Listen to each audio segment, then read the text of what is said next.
একটি ঘনকের আয়তন কত হবে যার মোট পৃষ্ঠতলের ক্ষেত্রফল ১৯৪৪? এখানে দুটো বিষয় তোমাকে জানতে হবে। যে ঘনকের পার্শ্বতলের ক্ষেত্রফল কি? আমরা জানি 6 বাহু স্কয়ার। তো বাহুটাকে A ধরলাম।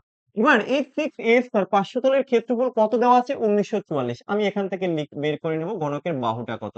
তাহলে a² বাহু স্কয়ার কত হবে? ৬ দিয়ে যদি কাটি কত হবে? ৬ ৩ ৬ ১৮ ৬ দুগুণে ১২ ৪ ৬ ২৪ ৩২৪। এ কত আসবে? যদি আমি একে রুট ওভার করে দেই ৩২৪ কার বর্গ বলতো? ১৮। তাহলে আমি ঘনকের বাহু পেয়ে গেছি।